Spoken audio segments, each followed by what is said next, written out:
We grew up in Thornhill, Ontario. We were taught by our family, like countless young people being taught by their families, just to do good for others. Craig was 12 years old when he heard how a young child slave in Pakistan was killed for trying to end child labor. It was a tragic lesson that life is precious, good is fragile, and those in positions of power can easily hurt others for their own benefit. When we started a Canadian charity 25 years ago, we were just two teenagers wanting to do good. And once we launched Free the Children, Now We Charity, we found millions of Canadian kids who also just wanted to do good, to help make the world a little bit better. The charity's mission statement is simple. We make doing good doable.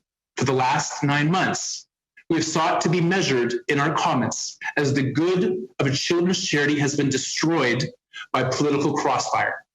Today, we are taking a stand. For the last 9 months, we have sought to be measured in our comments for the good of a children's charity, however, has been destroyed by political crossfire. Today, we are taking a stand. We have been disappointed in the conduct of all political parties in this matter. Because what was accomplished by educators and students in 7,000 schools is remarkable and deserves to be protected. It's been 25 years of helping to build over 1,500 schools and schoolhouses around the world, educating 200,000 children, improving access in healthcare and clean water for 1 million people. And here in Canada, running the nation's largest annual one-day collection for food banks, creating a mental health curriculum for Canadian students, and through We Schools and We Day, supporting more than 5,000 charities and communities across Canada, logging 70 million hours of service. Committee members will likely pay lip service to these achievements. They may claim not to be attacking these good works, but their political games have canceled many of these impacts, and they're jeopardizing the rest. In the drive to do good, to do better, we confronted outdated models and prohibitions. Canada's charitable sector is in a crisis, a 30-year steady decline in the percentage of Canadians who give. Yet federal law restricts how Canadian charities earn income. In response, we incorporated Me to We social enterprises to create empowering jobs in poor communities around the world and generate revenue that helps to be donated 100% to We Charity. It's the same model as Newman's Own, the salad dressing and food company that donates 100% of its after-tax profits, totaling hundreds of millions of dollars, to the Newman's Own Charitable Foundation. The company was owned by Paul Newman until his death. Until recent politics, Me to We Social Enterprises was celebrated as a new model of how to do good. Since its founding, as mentioned, 100% of all profits have been donated to We Charity or reinvested to grow its social mission. Craig and I, we started young. We grew and we learned along the way that doing good is not simple. Not just teenagers, but for anyone of any age who wants to build something, do things differently, who tries to innovate for good. It's going to make mistakes. And we've made our share. We've apologized. In the future, we will surely make more mistakes and we'll apologize again. We heard the American journalist, Mr. Reed Cowan, speak here 2 weeks ago. The death of a child is beyond words, and our heart sincerely goes out to him. 15 years ago, he said he wanted to help children in Kenya, and he did just that. He directly raised about $70,000 US. And those donations supported 4 schoolhouses in Kenya, 2 had plaques honoring his son, and 1 plaque was removed. Mr. Cowan is right to be upset, and no words are sufficient to erase the grief that this error has compounded. Last month, when we first learned about the mistake, Craig called over to Mr. Cowan apologizing on behalf of the charity, and he spoke for about 90 minutes. We immediately mounted the 2nd plaque honoring his son, Wesley. We're checking our records as a second donor to the same Kenya village about the same time, 15 years ago, also had a problem with a plaque. We again immediately apologized and are working to properly recognize her generous support. Working in developing countries is not easy. Ending extreme poverty is not simple. The African proverb is true. It takes a village to raise a child. That village requires schools, water projects, medical care, and more. We fundraise more than the cost of building a schoolhouse because our school lunches and student vaccines. We fundraise more than the actual cost of simply drilling a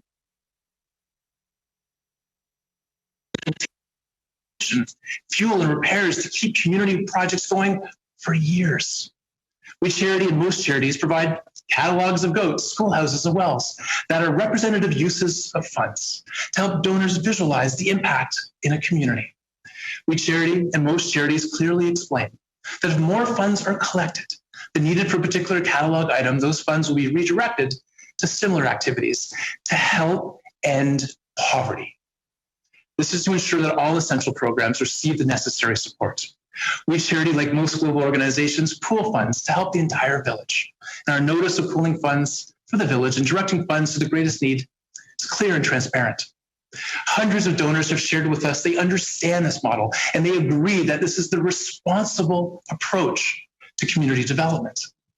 Donors give because the model is proven to end poverty in villages and all the money goes to help children. However, perhaps for a lack of experience in giving to charity, we are bewildered that one member of this community irresponsibly compared this near universal charitable practice to fraud. Certain members of this committee have also advanced a false narrative that We Charity was trying to avoid answering questions. The truth is that months earlier, we had confirmed our willingness to come voluntarily to this committee to answer all questions.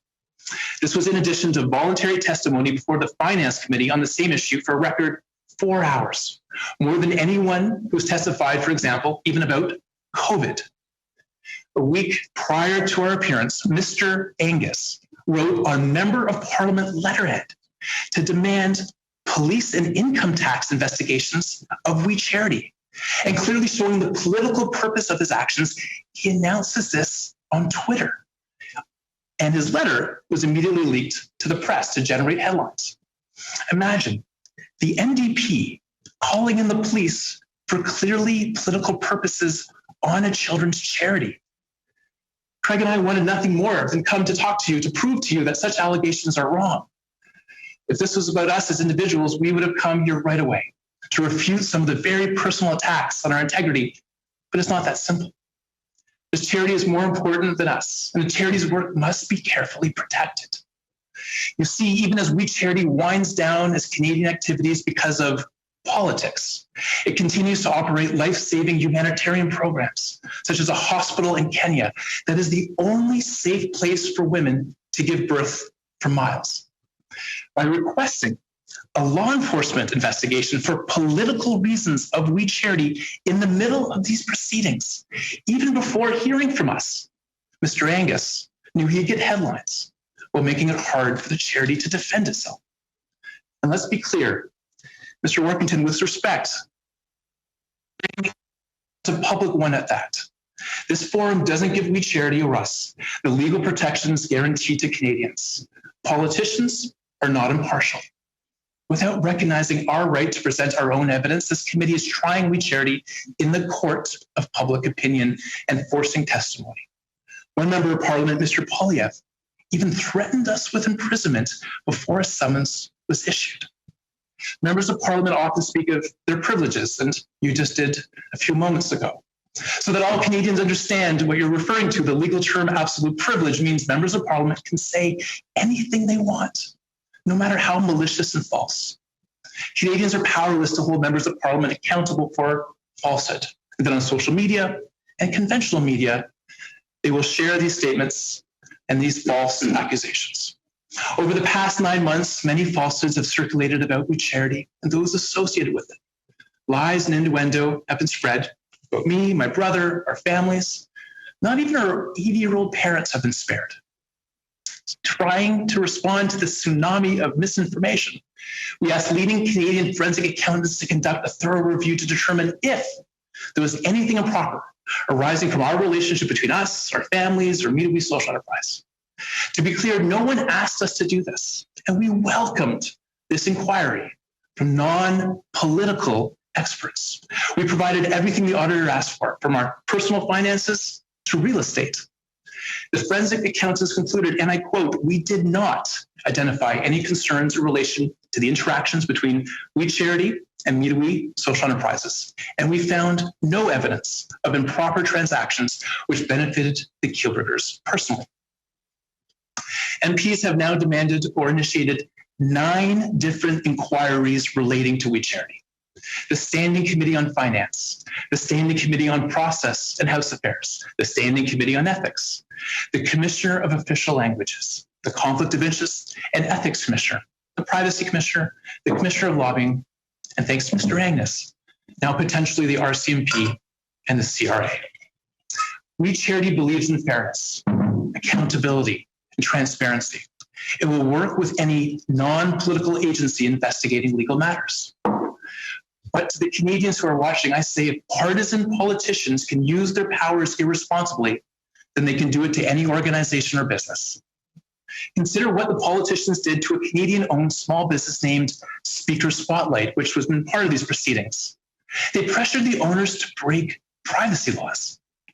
When that failed, they mounted a public relations campaign against the small business.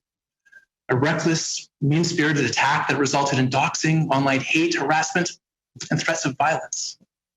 The Conservatives, the party of small business and free enterprise, initiated that.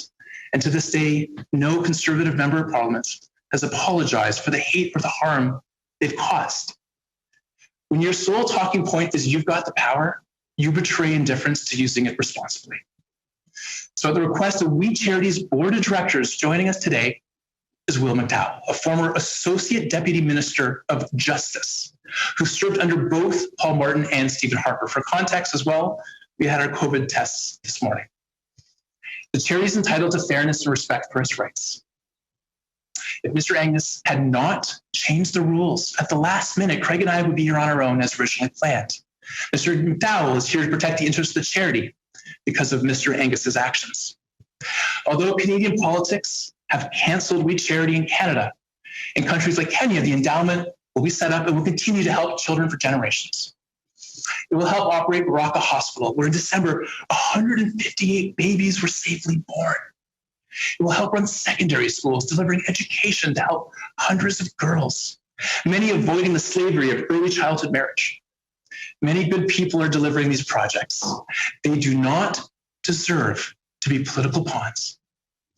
The stated mandate of this committee is to investigate pandemic spending. Here's a simple fact. Given a chance to do good for 100,000 students and other charities during the pandemic, We Charity agreed to help. That's what charities do. They help where that is needed.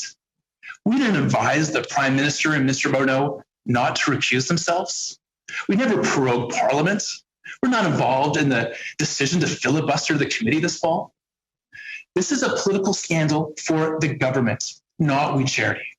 The government hid behind a children's charity by letting it take the fall for their political decisions. And the opposition allowed them. Not a single member of Parliament has spoken up for the millions of Canadian children around the world who benefited from this organization. And as MPs, of course, you have the power to summon who you please. So let me ask you, after a year of political games, what's been the result? What have you accomplished? March is the 1-year anniversary of the WHO declaring a pandemic. Hundreds of thousands of Canadian kids will once again need employment this summer. Where's the replacement program for youth opportunity? Who among you have developed a better plan to match nonprofits in the volunteer sector they so desperately need? How has Canadian youth and any of this made them, as young people in Canada, more likely to serve or more likely one day to go into politics?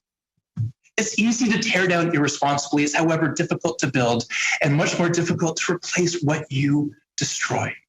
We Charity, it wasn't perfect, but as Canadian youth and Canadian young people, they were better off because of it. Winston Churchill warned that some people's idea of free speech is they are free to say what they like, but if anyone else says anything back, that is an outrage. Just as Churchill predicted, some of you may be outraged that we point out the politics at the root of all this.